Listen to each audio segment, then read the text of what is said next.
Guys, ganito po ang mangyayari pag lahat ng tao dito sa mundo ay mayaman. Okay, ganito po ang gagawin natin. Ganito ang mangyayari. Uy, ikaw mo ako ng niyog doon. Inuutusan mo ako? Oo. Bakit? Ayaw mo? Palagay mo sa akin mahirap. Mayaman ako. Lupain ko to eh. Kababago patabas ko pa nga lang oh. Hindi ka kuha niyog. Eh ba't mo nga ako utusan? Eh mayaman din ako. Eh siyempre, hindi mo rin ako pwedeng utusan dahil mas mayaman ako sa'yo. Uy, at least mayaman din ako. Ba't ako utusan mo ako? Siyempre, mas mayaman ako sa'yo. Dapat sumusunod ka sa akin. Ah, hindi pwede yun. Parehas tayo mayaman. Eh sinong uutasan natin? Wala dito mahirap. Ayun ang problema mo. Dahil itong aking lupain na ito, ako na mismo nagtabas na to. Ikaw na mismo nagtabas. Oo. Ay, yung akin, nakatula sa kabila. Oo nga. Tapos yung kabila ng akin, sa'yo. Oo. Tapos yung kabila nung sa'yo, akin na ulit. Oo. Ay, teka. Ikaw na ang kumuha ng pinauutos mo. Hindi naman pwedeng ako. Paano kukunin yun? Eh, mayaman nga ako. Eh, mayaman din naman ako. Ba't mo ako utusan? Ibig sabihin, kanya-kanya kuha na lang. Kanya ka na Pero tayo. kung mayaman ka, ba't ganyan ang damit mo? Sira. Eh, gusto ko ganito ang suot ko eh. Para hindi halata mayaman. Siyempre. Siyempre, ganito din ang ginagawa ko para sasabihin, mayaman daw ako. Pero mayaman nga. Mayaman din ako. Ganito lang ako magsuot ng damit. Eh, sino uutasan natin ngayon?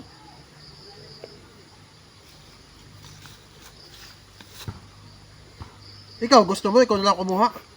Kunin mo na. Sino kuha yun na? Sino kuha dun?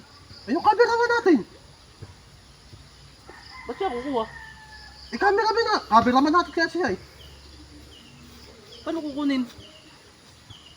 Saka pati, nasaan ba yung bunga ng nyug? Nasa taas. Di ba, di mo akiyatin? Ba't mo nga ako utusan? Mayaman din ako.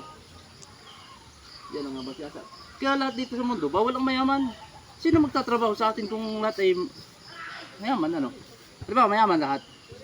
Sinong uutusan natin ngayon? Kung walang mahirap, walang magtatanim ng palay, walang magniniyog. Hindi pwede lahat mayaman.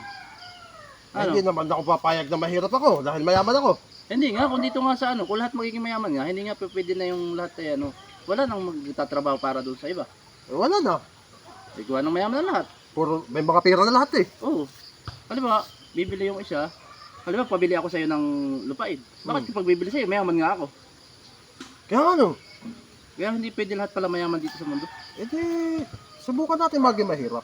Hindi, mga ano, kung, ano ba, may salary ka lupain. Siyempre, ikaw magtatabas nun. Kaya nga ako nagtabas na eh. Pagod na pagod nga ako. Kaya nga ganito ang suot ko eh. Kung magiging lahat ay mayaman, sino magtatrabaho para doon sa, kung walang mahirap, wala magtatrabaho para doon sa mga kakainin. Dahil ang patuwiran niyan ng ibang tao, lahat mayaman sila. Eh, papaganahin ng pera. I-export sa ibang, i-import sa ibang bansa. Hindi magkakaigin pala, kung lahat mayaman dito.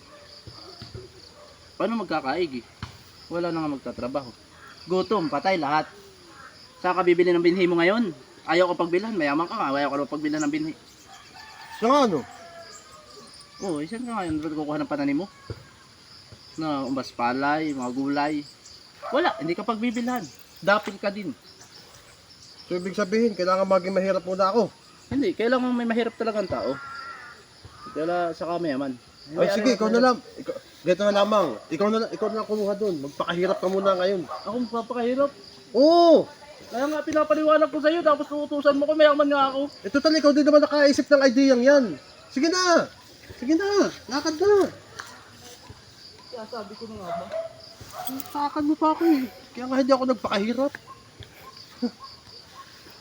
Dami-dami sa akin pamana ng aking parents. Galingan mo ah. Hindi nga kaya. Kaya mo yan! Kaya mo yan! Hindi kaya. Bubuhatin naman ang gusto mo, akyatin mo! Pagugin ko na lang kaya. Gi! Hindi mo nalalaglang. Huwag na lang, kaya nga mayaman ako. Ba't ako kukuha? Yan ang hirap sa mayaman eh. Hindi kaya magpakahirap. Tala! Oh, ayos na yan.